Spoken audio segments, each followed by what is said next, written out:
Los emblemáticos Henson Studios son de esos lugares que poseen historia detrás de la historia. Y es que tal vez para muchos es desconocido el hecho de que su sola ubicación geográfica fue impregnada desde sus inicios por la grandeza. Fue en 1917 cuando el mismo Charlie Chaplin construyó sus estudios en el lugar que hoy ocupa Henson, pero fue en 1966 y luego de pasar por dos propietarios más que Herb Alpert y Jerry Moss adquieren esta locación y hacen de ella el cuartel general de A&M Records. Ya en 1968 los estudios empiezan a escribir su historia, una que va de la mano con la de la música. Desde ese entonces y hasta 1999, cuando A&M Records es adquirida por el grupo Universal, pasaron por sus salas, entre una larga lista que nos llevaría horas completar, artistas como Carole King, The Doors, John Lennon, Joe Cocker, Pink Floyd, Black Sabbath, The Police, U2, The Ramones, Michael Jackson, Kiss, Guns N' Roses, Metallica y The Rolling Stones. Obviamente, no podríamos dejar de mencionar a Quincy Jones, cuando desde su atril dirigió a estrellas de la música como Ray Charles, Stevie Wonder, Billy Joel, Harry Belafonte, Bob Dylan, Lionel Richie y otros grandes músicos al grabar el éxito We Are the World bajo el manto de la campaña humanitaria USA for Africa. Ya en el 2000, los estudios son adquiridos por Jim Henson y se establecen hasta el día de hoy como Henson Recording Studios, que durante esta década sigue su trabajo con músicos y bandas tales como Paul McCartney, Alanis Morissette, Christina Aguilera, The Eagles, Santana, Pearl Jam, Rammstein y recientemente con el último disco de Daft Punk, Random Access Memory, el cual ha sido un éxito mundial y que además se llevó 5 Grammys en este año 2014, entre ellos Mejor Álbum del Año, Mejor Ingeniería en un Álbum No Clásico y Grabación del Año, con su canción Get Lucky. Estar en Henson es vivir la magia propia de un lugar habitado por la música, la creatividad y ese profesionalismo que solo se da cuando hay pasión y amor por lo que haces. Y qué mejor lugar para encontrarnos con un gran productor, ingeniero, hermano latinoamericano y ahora amigo. Les hablo de Germán Villacorta, quien durante 10 años trabajó en Henson Studios y hace parte de esa familia. Germán ha sido nominado en varias ocasiones tanto al Latin como al American Grammy. Su trabajo incluye artistas como Ozzy Osbourne, The Rolling Stones, Zakk Wylde, Eva y John, entre muchos otros. Ahora está a la cabeza de sus propios estudios, Dynamic Wave Studio. Pero lo más importante es que Germán además es una excelente persona, dispuesta a compartir sus conocimientos y experiencia con quien quiera.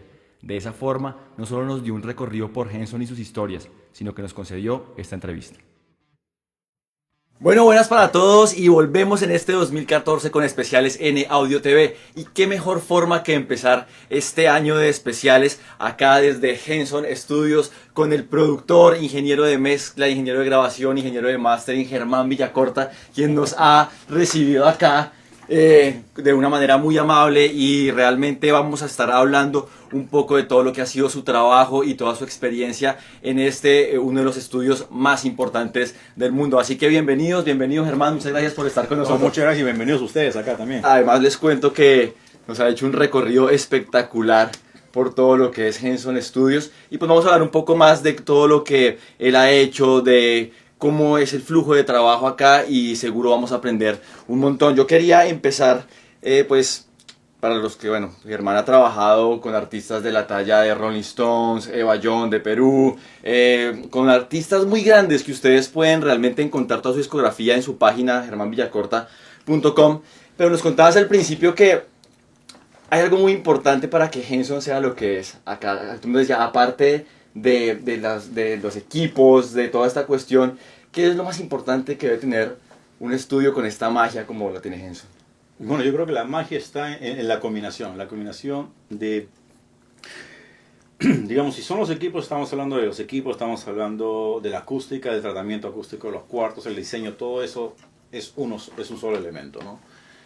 Y el segundo elemento es el factor humano. No puede existir uno sin el otro. Tienes que tener un equipo de trabajo que no solamente capacitado, sino que está en el mayor nivel posible, ¿no?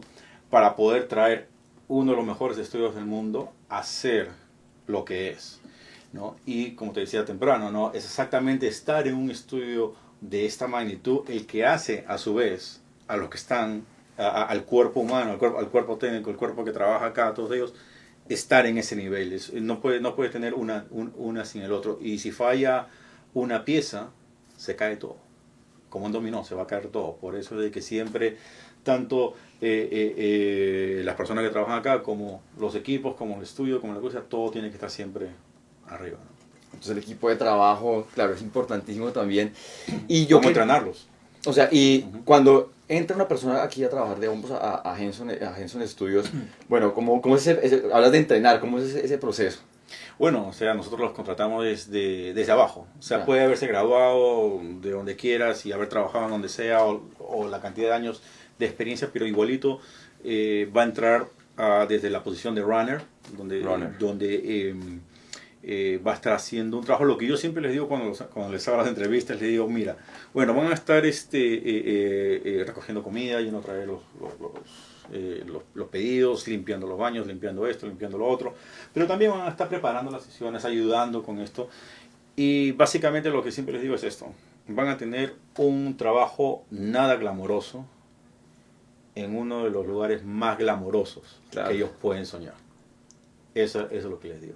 Entonces, si tienen la actitud correcta, la mentalidad clara, entonces van a aprovechar al máximo. Van a aprovechar al máximo su permanencia acá, porque van a poder darse cuenta de cómo se trabajan los discos, cómo se hacen discos de verdad y cómo hacen productores que vienen haciendo estos 20 o 30 años, cómo es que se hace, cómo es que logran esos sonidos. Entonces, si tú eres una mosca en la pared que está ahí, listo para ayudar en cualquier momento, pero cuando hay que estar callado y prestar atención, lo eres, entonces vas a aprender muchísimo. ¿Sí? Vale. Mira, hay una cosa que siempre, bueno, hablando de la parte técnica, de toda esa cuestión, la gente está siempre pensando en eso, pero yo, en este recorrido que nos has dado, realmente he visto que veo que las salas de grabación como están adecuadas, aparte de la acústica y todo esto, a ciertas condiciones como para el músico, ¿cierto? O sea, ¿cómo tratan ustedes o cómo logran ustedes que el músico realmente pueda dar todo lo que tiene? En primer lugar, tienes que crear un ambiente idóneo. No solamente técnicamente, o sea, cuando entra un músico, bueno, ya un músico profesional ya entiende más de lo que es el sonido, entonces sabe cuando entra a un cuarto y se escucha bien, Sí. entiende muy bien eso, ¿no? Cuando tienes un par de NS10 y sabe reconocer cómo suena la canción, si su canción está sonando correctamente o no. Entonces, o sea, tú los mantienes, tienen un sentido de tranquilidad al estar en un local en el cual todos los equipos funcionan, nada se malogra, tenés un cuerpo técnico que si algo está fallando un poco, se reemplaza inmediatamente y se continúa, pero al mismo tiempo tú tienes que darles un espacio, ¿no? Y cada estudio, cada cuarto tiene un lounge que es muy acogedor, ¿no? Con el televisor y con los juegos y con refrigerador y el baño con las duchas, o sea, Sí. o sea tienes que tener todo eso eh, para mantenerlos a gusto y entretenido, ¿sabes? Ya. ¿No? Porque hay veces que es muy importante mantener a los músicos fuera del cuarto. Ya. Hay momentos que no los quieres tener en el cuarto. Claro, ¿no? claro. Entonces, los tienes que tener en un sitio donde se sientan cómodos. ¿No? Y a diferencia con muchos estudios en Latinoamérica, por ejemplo, que en algún momento se lo he mencionado yo, Fabio, es de que los estudios en Latinoamérica generalmente son el estudio de Iván, o el estudio de Fabio, o el estudio de José, o el estudio, etc. Sí. Donde hay un estudio. Este no es un estudio, este es un complejo. Es un complejo de estudios. No, hay 5 estudios más todas las salas de producción, como te dije temprano, ¿no? O sea, hay salas de producción donde hay diferentes productores que tienen sus oficinas acá donde trabajan, ¿no? Entonces, a la hora del almuerzo, tú sales a la 1:30, 2 de la tarde, sales afuera, ¿no? Y dices, ok, bueno, hoy estamos con un solcito rico acá en California. Te dicen, vamos a almorzar afuera y que traigan la comida y que lo pongan afuera y vamos a una de las mesas afuera. Y tú estás ahí y de repente, al frente de tuyo está el equipo que está trabajando con Paul McCartney y empiezas a conversar. Entonces, es una comunidad, Claro. se convierte en una comunidad. Y eso ayuda mucho. Eso ayuda mucho. Porque mientras tú eres un estudio y eres una isla aislada, Claro. solamente es aprender lo que estás haciendo de tu proyecto. Mientras que acá tú tienes varios. Entonces, a mí me ha ocurrido muchísimas veces eso, en el cual yo estaba, por ejemplo, cuando estábamos haciendo el disco de Ozzy Osbourne, el envío en Budokan, Sí. que lo tenía que mezclar en 5.1, era creo que el tercer o cuarto disco en 5.1 en Surround que iba a hacer. Y lo tenía ya todo diseñado con mi asistente, ya lo había hecho todo. Y en esa mañana se aparece Bob Ezrin, ¿no? Bob Ezrin que... Sí. Y empezamos a conversar con Bob y con Ozzy, estamos conversando y ya cuando la conversación se puso técnica, ya Ozzy se fue, ¿no? Sí.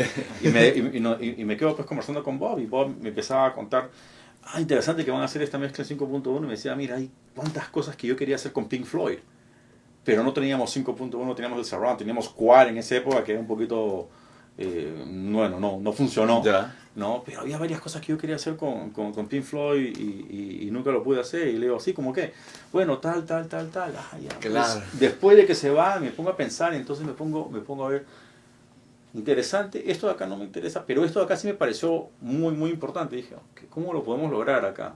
Y a raíz de esa conversación empecé yo a desarrollar durante el resto de la mañana cómo cambiar todo. Y cambié toda la técnica. Y de ahí se convirtió en una técnica completamente diferente de lo que iba a hacer yo con esa mezcla en surround. Y es la misma técnica que he empezado a hacer con todos los O sea, que discos ese surround encuentro que he fue hecho. súper importante para ese Claro, disco. exactamente. Entonces tú tienes acá, por ejemplo, estamos trabajando un disco de George Benson con Al Jarreau Ya.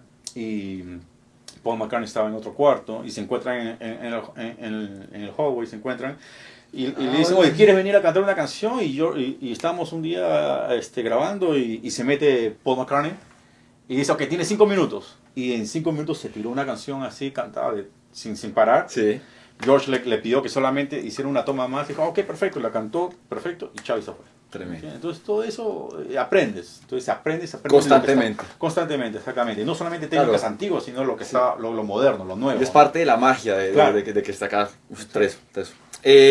Bueno, nos hablabas que bueno, en todos los estudios que hay acá en el complejo, en Henson, que todos están distribuidos, digamos, de la misma forma para que cualquier ingeniero pues, que está trabajando en una sala pueda trabajar en otra sala sin ningún problema. Está como muy claro cómo está todo el equipo. Me gustaría que nos mostraras de pronto cómo es el flujo de trabajo que tienen acá en Henson. Claro que sí. Esta cámara es la móvil, ¿verdad?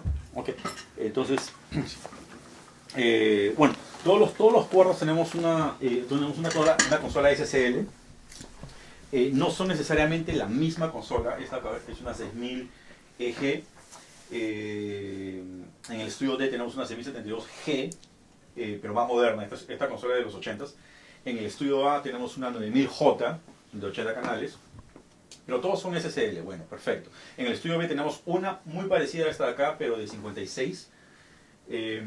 Entonces, en cuanto a las consolas, tenemos básicamente casi el mismo color, casi el mismo sonido, ¿no? Hay ciertas variaciones, sobre todo con la consola en el estudio A, que ya tiene un sonido diferente que la serie J. Pero cada estudio tiene a la vez todos los equipos externos y que están divididos en 3 secciones. Por ejemplo, esta es la sección que le llamamos la sección amarilla. En esta sección tenemos, para comenzar, otros colores en sí, como por ejemplo los NIFs. Cada estudio viene con 8 NIFs.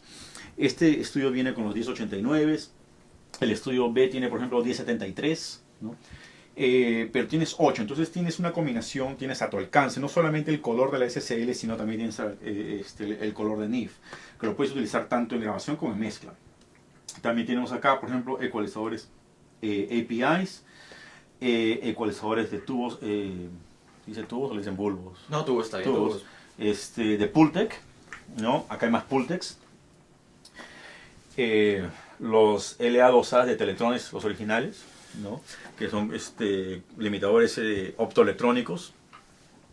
Bueno, los gates que no mucha gente los utiliza, pero bueno, tienes un ecualizador del GML, tiene los compresores, los OC76,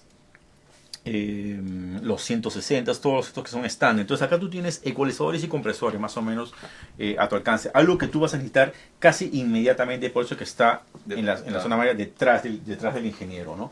A la vez tenemos la sección que, bueno, en el estudio le llamamos la sección azul y la sección rojo, ¿no? La sección azul es otros press y otros compresores, y la sección roja es la que tiene todo lo que son efectos, ¿no? Entonces en la sección de acá tienes, aparte de la SSL y aparte de los NIFs, tienes 6 press APIs acá. Ahora, estos APIs tienen algo bastante característico. Acá dice A&M Studios API 912C. ¿Por qué? Porque en el estudio C, hasta comienzo de los 90, hasta mediados de los 90, en el estudio C teníamos una consola API. Esa consola API fue reemplazada.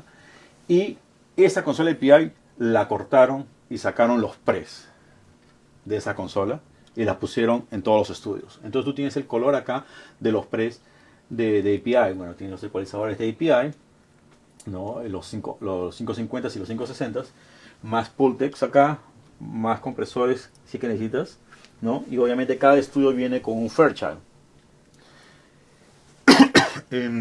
Y bueno, y acá en los procesadores, lo que siempre se necesita, delays, tanto los Rolands como los PSM42, excelentes delays, pero la característica que tienen los delays, los SD3000, es de que cada uno de los cuartos vienen con el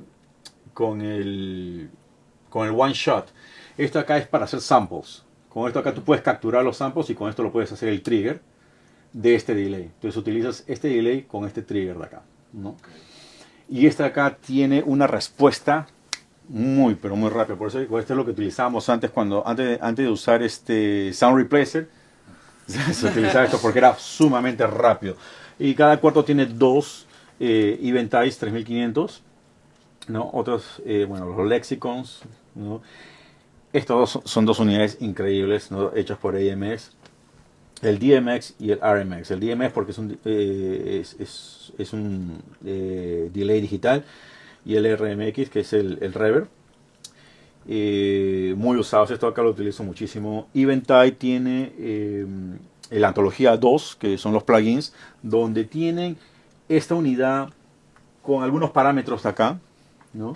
Pero tienes la facultad de poder tú utilizar tus propios parámetros. En mi caso, en mi estudio, en Dynamic Wave Studio, yo tengo uno de estos, y aparte de eso tengo el Eventide. Entonces, como los tengo, yo puedo experimentar con los parámetros y hacerlo en el plugin y tratar de asemejarlos. Entonces, de esa manera puedo estar utilizando básicamente dos Eventides 3500 a la vez.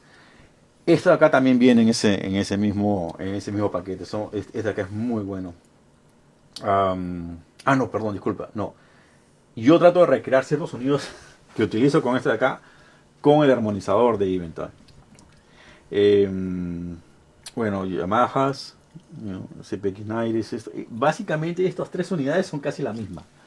Son básicamente casi exactamente los mismos sonidos. O sea que tú puedes utilizar tres o cuatro sonidos que te hayan gustado siempre de acá, de estas unidades, y utilizarla. Por ejemplo, el que siempre vamos a utilizar, que no lo veo que lo tengo que usar, sería el 15. El 15 sería el Symphonic, que creo que es uno de los más populares. Y bueno, el 480, ¿no? Sumamente estándar en los estudios, ¿no? Donde el controlador está encima de la consola, o está incorporado dentro de la consola, ¿no? Entonces, eso es básicamente lo que tú tienes a tu alcance en el momento que entras al estudio. Claro. ¿No? Obviamente te llega al cuarto es técnico, donde están todos los floaters, Sí. ¿no? Todos los equipos extras que tenemos, y cuando necesitas algo extra, simplemente lo traes. ¿Necesitas más NIFs? Los traes para acá. ¿Necesitas más esto? Bueno, entonces, viendo que obviamente estamos trabajando aquí con el mejor equipo, ¿cierto? Pero bueno, tú escuchas a esas personas que te dicen, no, mira, no logré este sonido porque de pronto no pude utilizar el Fairchild, ¿cierto? O de pronto no tenía tal equipo, entonces no pude llegar a eso. ¿Qué nos puedes decir acerca de eso? Tú que sí tienes la oportunidad de estar trabajando con esto todo el tiempo. Bueno, en realidad no siempre es lo que uno no tiene, sino lo que uno hace con lo que tiene, ¿no? Entonces, hay dos cosas. Tú puedes experimentar y tratar de lograr lo mejor que tú puedas, ¿no? Pero a la vez, si tú tienes conocimiento de cómo suenan las cosas, digamos, en el mundo real, Sí. ¿no? Eso te va a ayudar a ti a que en tu propio estudio puedas tratar de recrearlo. Es muy difícil para alguien que no ha estado acostumbrado a consolas grandes o equipos profesionales saber cómo suenan exactamente, ¿no? A lo que siempre menciono es que cuando uno está, por ejemplo, comprimiendo, digamos, en una SSL, cómo es que alrededor de 300 Hz se empieza a abultar un poco. Yeah. Entonces tú tienes que hacer un poquito de roll-off en el 300 Hz. Pero eso tú no lo vas a saber si tú no estás acá en esta consola. O si no has trabajado, claro. Claro, o sea, si tú has utilizado una SSL, tú sabes que eso es lo que va a producir automáticamente. Entonces un plugin de repente no lo hace. ¿Entiendes? Porque Sí. un plugin, o hay plugins que sí lo pueden, que sí más o menos lo pueden hacer, ¿no? Entonces son características. Entonces, si tú no sabes esa característica, entonces ¿cómo lo vas a poder traducir tú en un plugin, digamos, en tu casa? Entonces hay esas dos cosas, como te digo, ¿no? El poder tener experiencia y a la vez, si no la tienes, el seguir experimentando y lograr tus propios sonidos. Con lo que tengas. Con lo que tú tienes, lograr tus propios sonidos. Un sonido, por ejemplo, que yo uso muchísimo en mis mezclas es... a mí me gusta utilizar el Leslie. De Leslie. Ya sea en voces, en guitarras, en varias cosas. Entonces, yo siempre cuando mezclaba acá en el estudio, tenía dos Leslies acá a mi disposición. Un solid state y el otro de tubos. Entonces, tengo los colores ahí para poder. Pero ¿qué pasa cuando estoy en Dynamic Wave, por ejemplo, en mi otro estudio? Entonces no tengo eso. Entonces en las épocas en que yo empecé a mezclar, cuando puse todo mi estudio junto, todavía no salía el B4, ¿no? Que es un muy buen es un muy buen emulador del B3 y del Leslie. Entonces habían otros plugins y que eran de Bomb Factory, me parece, no me acuerdo si era Bomb Factory o si era de D-Design.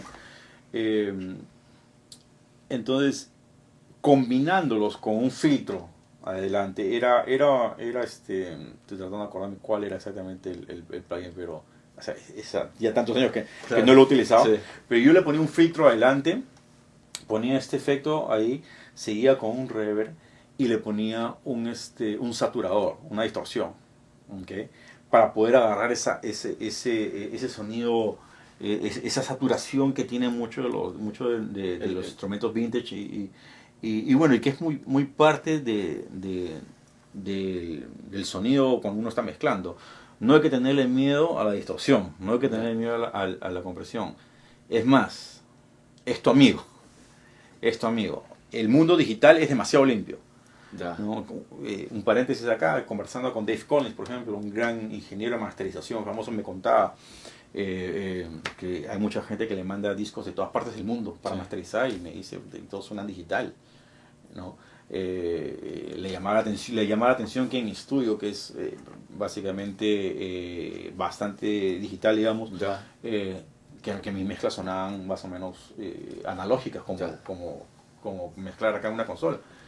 Y bueno, es porque yo utilizo también, aparte de todo lo que está dentro de la computadora, utilizo muchos compresores externos, ¿no? Y entonces, la manera como saturas tú es que hace ese balance, está complementando la limpieza, digamos, del mundo digital, ¿no? Hoy tienes que ensuciarlo un poco, ¿no? Entonces la saturación, la distorsión, todo eso es parte de lo que nos gusta. Por eso es que ahora hay plugins que inclusive tienen un selector para 50 o 60, ¿no? y que tiene un ruido, por ejemplo, que está tratando de lograr claro, que como que conectas tú esto acá al enchufe de la corriente, del tomacorriente y te está produciendo ese sonido. Entonces, hablando ya por ese lado, digamos, yo veo pues que en todos los estudios trabajan obviamente pues con Pro Tools, ¿cierto? He visto que está pues hay como siempre, como tú escuchas, no, pues es que Pro Tools y que Pro Tools en todo lado, que no sé qué. O sea, realmente, y es una pregunta de pronto también de carácter personal que quiero saber, ¿qué tanto te topas tú o te has topado tú con otros sistemas de grabación? Y más que por de pronto, no quiero que se tome como que estamos haciendo de publicidad a David, ni mucho más, sino que quiero saber realmente qué tan estándar, porque hay mucha gente que critica mucho esa parte. Bueno, es que Avi tampoco no necesita publicidad, pero sí. Avi, bueno, es una compañía un poquito más seria ahora. Cuando era simplemente D-Designs, todo el mundo sí los odiaba. Sí. No tenían una actitud un poquito... Pero bueno, sí, o sea, eran los reyes del mundo. Ya aquí trabajar con Pro Tools es el estándar. Tienes que comprar mis equipos que cuestan un ojo de la cara. Y son cero compatibles con lo demás. Ya. ¿Entiendes? ¿No? En cambio ahora no, ahora ya se han dado cuenta de que tienen que hacer software, se tiene que abrir, hicieron para Windows, hicieron que ahora sí puedes utilizar cualquier tipo de interfaz, etcétera, diferentes combinaciones, entonces ahora ya entendieron un poco más eso. Pero bueno, es el estándar, se convirtió en el estándar, ¿no? Yo diría más o menos por el 2003, más o menos por ahí. Antes de eso era siempre Logic con Sí. Cubase. Tenías Logic, Cubase y en esa época todavía había Digital Performer. Pero era Pro Tools, Logic, Cubase y Digital Performer. Pero poco a poco empezaron a convertirse en el estándar Pro Tools. Y me acuerdo hace un par de años estaba limpiando mi estudio y encontré la caja de Logic. Ya. En esa época yo me había comprado el Logic, creo que era el Logic 5, nuevecito en caja, sellado todavía con el plástico encima. Nunca lo abrí. Nunca tuve tiempo de abrirlo porque simplemente hacíamos sesiones y todo en Pro Tools. Y cuando lo abrí, finalmente ya había Pro Tools, ya había Logic 10. Entonces imagínate. Sí, claro, Logic obviamente se convirtió. Logic era un programa que en los estudios tratábamos, todo el mundo trataba de evitarlo.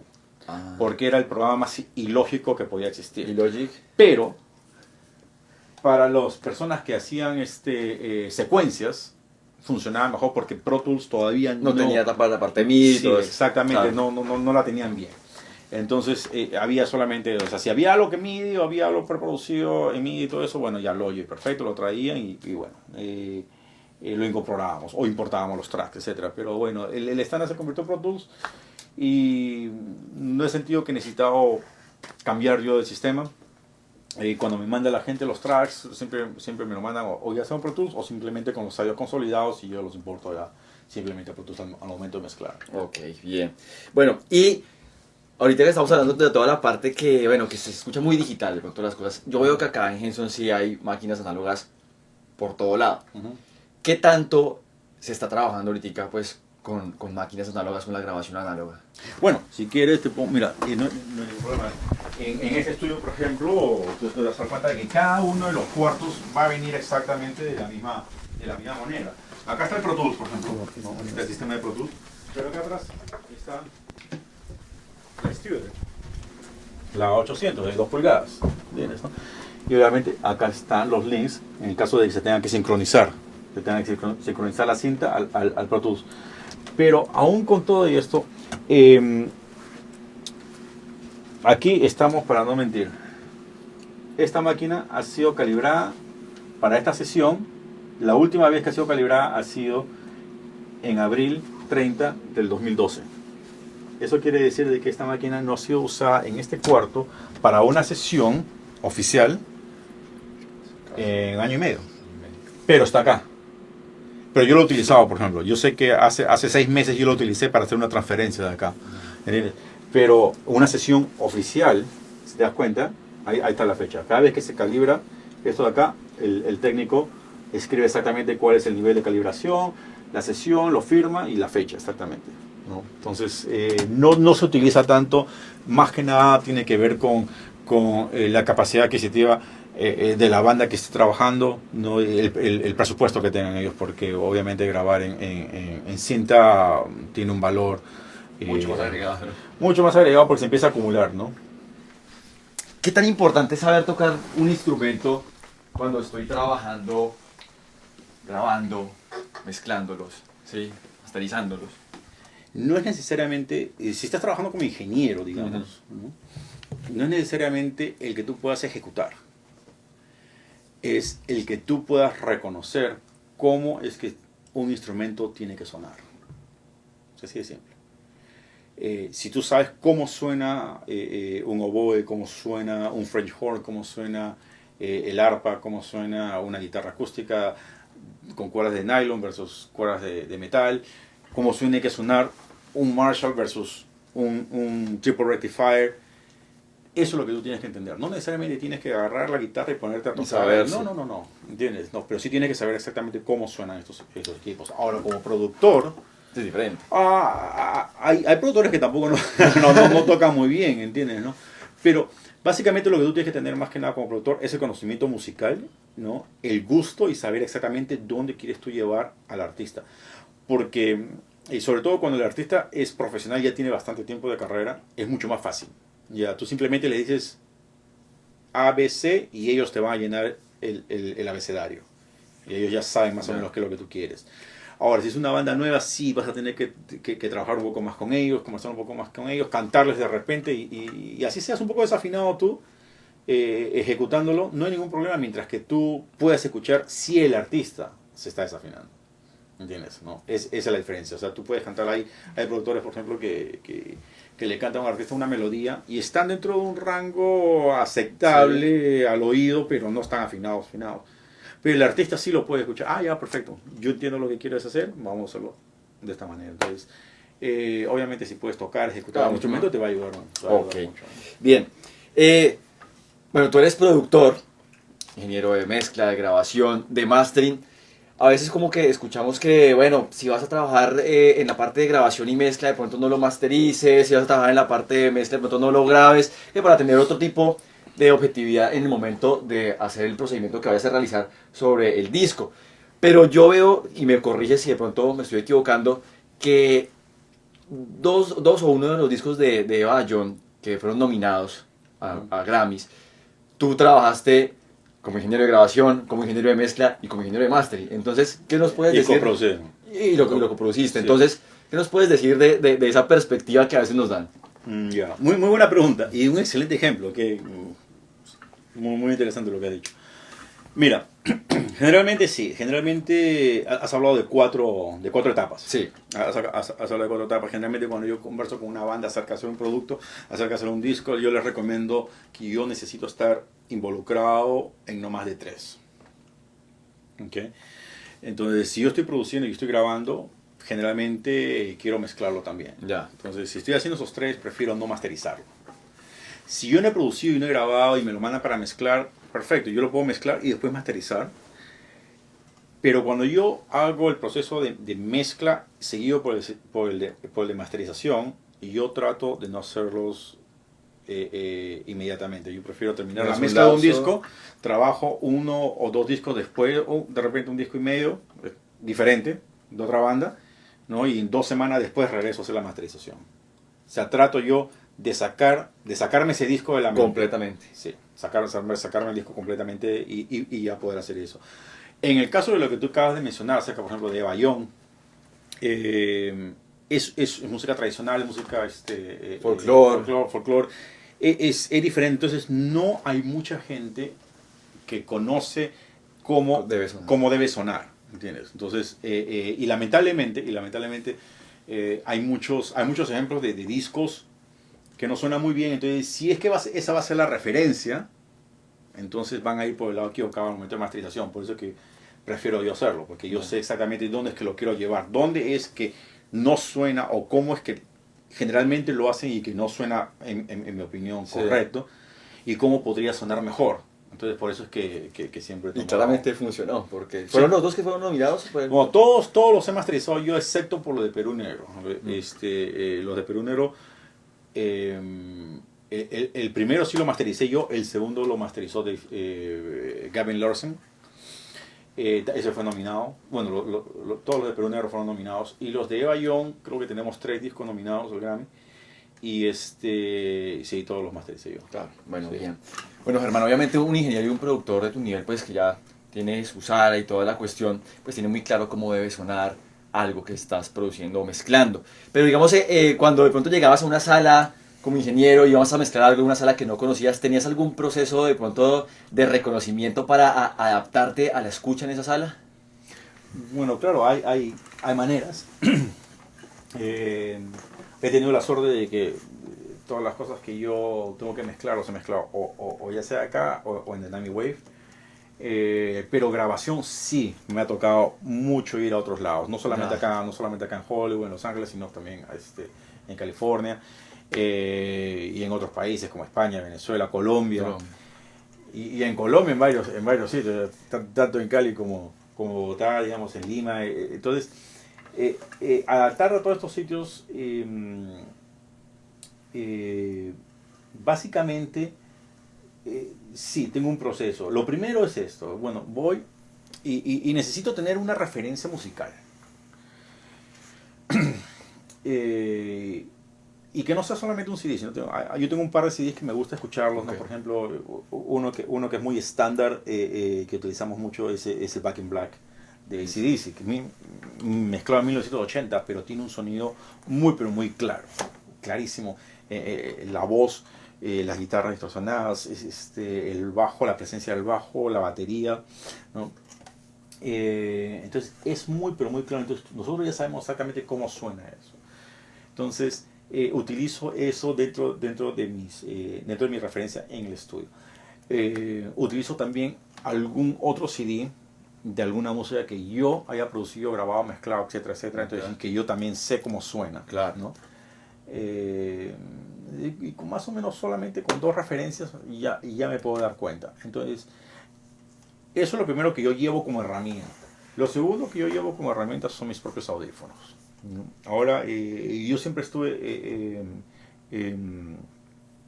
trabajando, por ejemplo, Bill Kennedy, que en paz descanse, acaba de fallecer el año pasado, tremendo ingeniero canadiense. Precisamente en este cuarto estuvimos trabajando una vez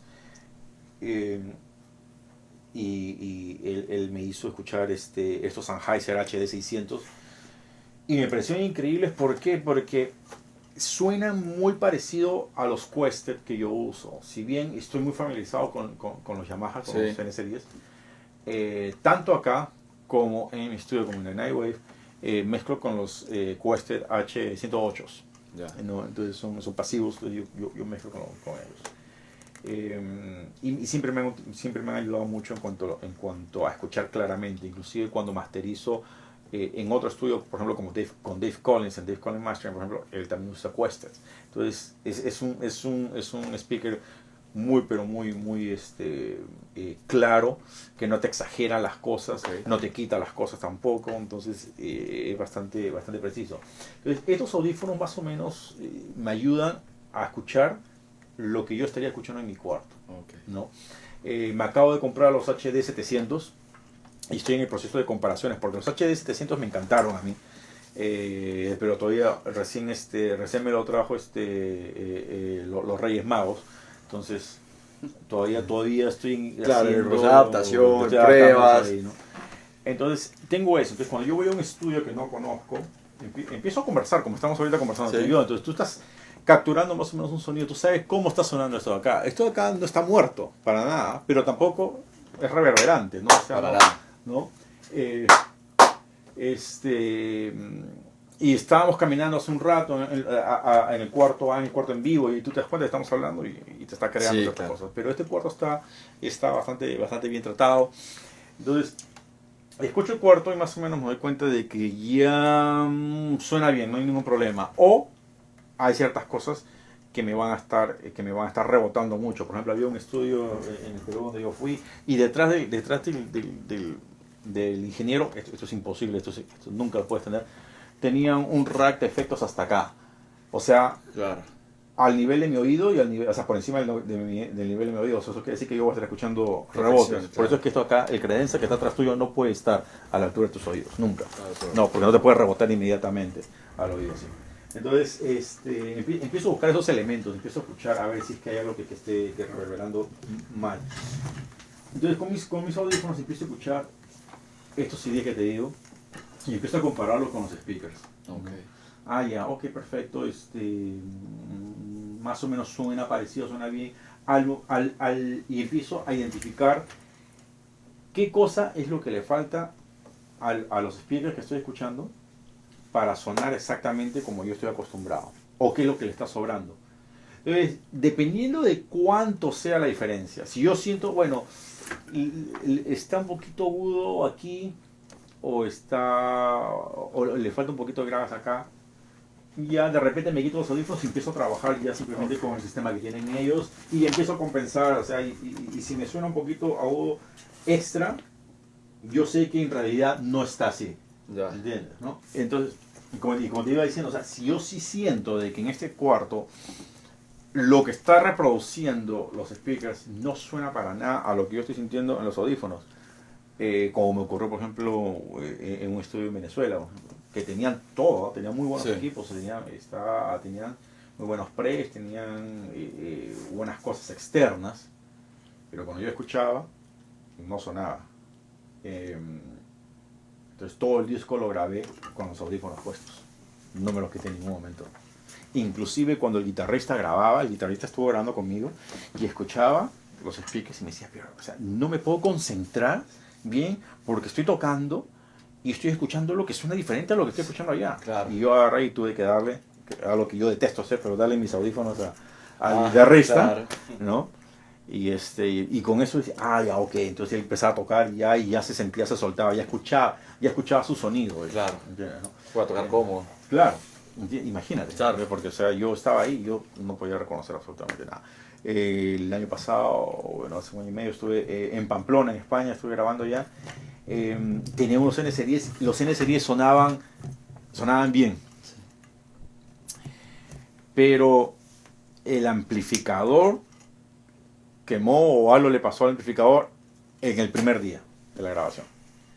Entonces ya no tuve los N-Series por el resto de la grabación. yo estuve ahí casi un mes. Claro. Entonces dije, bueno, entonces, ellos tenían unos Adams. Ya. Entonces, ok, perfecto ya. Pero no estoy muy acostumbrado a escuchar los Adams, entonces simplemente iba de los audífonos a los Adams, de los audífonos a los Adams, entonces no, para más o menos no engañarme, porque hay veces que te puedes Y saber engañar. que estabas Claro. bien. Me contabas que, bueno, ya en tu sala, en tu estudio, trabajas totalmente con racks externos también, sobre todo compresores, me decías, pero que también trabajabas mucho con plugins, ¿sí? Quería preguntarte de pronto cuáles son esos plugins que no te pueden faltar a ti o que te gustan trabajar mucho en una mezcla. Ya, mira.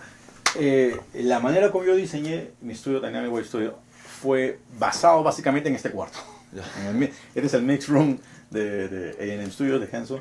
Entonces, basado más o menos en los sonidos que yo capturaba durante las mezclas acá. Entonces, debido a que soy parte de la familia de acá, entonces he tenido la oportunidad de poder yo traer mi propio sistema acá, Ya. con todos mis plugins, y poder hacer un A/B, compararlos con, Ok. con todo el hardware, Ya. ¿entiendes? Y buscar yo mismo mis propios seteos para hacerles el matching. Ya. Entonces, dentro de esos plugins, hay ciertas compañías en las cuales me gustan.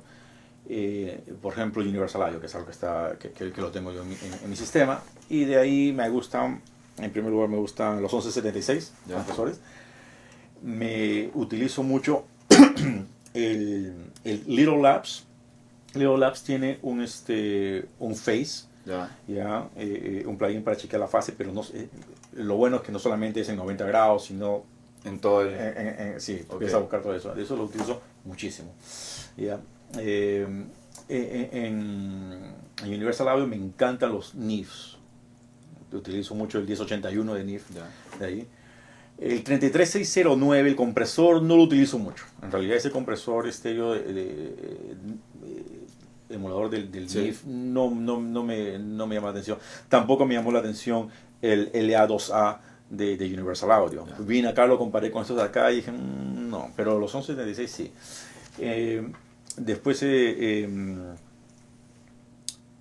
utilizo también de Brainworks, utilizo mucho el B2, por Ya. ejemplo. Hay uno que se llama el híbrido 1 de Brainworks, es uno que me gusta, es uno de esos compresores que me gusta a mí mucho para filtrar cosas afuera, Ya. ¿no? Te da un cue tan angosto que tú puedes buscar Muy preciso. Ok. esas frecuencias que ensucian, ¿no? Porque a mí me gusta utilizar mucho ecualización que está quitando más que aumentar Ya. necesariamente, ¿no? Entonces ese me gusta muchísimo. Me gusta el Maselec, perdón, no el Maselec, el Massenberg, Ya. ¿ya? El ecualizador de Massenberg me gusta mucho también. Dentro de lo que sería Waves, por ejemplo, me encanta, por ejemplo, los compresores de SSL que Ya. tienen. Me parece que suenan muy bien. Los canales de SSL, me parece que Waves es el que mejor ha capturado el sonido de la SSL Ok. dentro de plugins, ¿no? SSL sacó sus versiones en este rack, Sí. que también lo tengo yo, que es el Duende, por ejemplo, y también lo han capturado muy bien, pero ellos están basados en las ecualizaciones digitales, basados en las ecualizaciones del AWS 900. Ya. No están basados en estas acá. Claro que mucha gente no ve SSL y ya. Sí. ¿Entiendes? ¿No? Así como los pre o los ecualizadores externos que se compran ahora, Sí. no están basados en estos, están basados en los del AWS. Entonces, no es lo mismo. Entonces, dentro de Waves me encanta, por ejemplo, el Fairchild. El Fairchild me encanta. Y me encanta el Pultec. El Pultec de Universal Audio también me gusta, pero cuando descubrí el Pultec de Waves, me encantó más. Okay. Me encantó mucho más. Esos son algunos que de me encantan. ¿Sí? El Eventide, yo tengo también el Eventide, la antología 2. Sí. Para efectos multiuso es excelente, ese de ahí lo utilizo en todas mis mezclas. El B4, ese lo utilizo porque, como te digo, me encanta a mí el sonido de Leslie, entonces yo he creado mi propio sonido ahí para recrear el Leslie. Otro que es importantísimo en mis mezclas sería el Trillium. Trillium creo que es la compañía que tiene el autopanner, por ejemplo, que paneo muchísimo yo hago muchos autopanners. SPL también tiene algunos buenos plugins, por ejemplo tienen este Tube Vintage, ¿no? Donde tú puedes saturar, ¿no? Contigo me gusta saturar, sí. ¿no? Los armónicos, y puedes saturar la entrada. De DigiDesign, por ejemplo, tenemos el SamSamp, por ejemplo. Eso es básico. Todos los bajos que hago tiene que haber un canal de distorsiones de bajo, por ejemplo. Entonces hay ciertas herramientas que yo voy a utilizar siempre, que las voy a tener ahí presentes. Okay. Dentro de los que me acuerdo ahorita, a grosso modo serían esos ahí, ¿no? Ahora, en cuanto a reverbs, hay combinaciones que yo tengo en cuanto a reverbs, pero mucho de lo que estoy utilizando son el Altivar, por ejemplo, que es más un efecto de convolución, ¿no? Que me ha dado muy buenos resultados, ¿no? Okay. Entonces y dentro de ese programa te dan ellos mismos unos parámetros muy interesantes de ciertos outboard gear, por ejemplo el 480, por ejemplo, hay algunos parámetros de ahí. Entonces, todo eso me parece importantísimo. Bien. Bueno, Germán, pues yo que vamos a ir terminando, te quiero agradecer realmente de nuevo el habernos recibido acá en Henson. Ha sido bastante productivo y bastante, no sé, es bastante chévere estar acá realmente para mí y para todos. Sé que ha sido bastante bueno estar aquí. Entonces, pues nada, te quiero agradecer realmente el habernos dado este gran tour por acá. Y pues nada, a todos ustedes, nos vemos pronto. Estén pendientes con nuestra próxima emisión de N Audio TV. Y chao.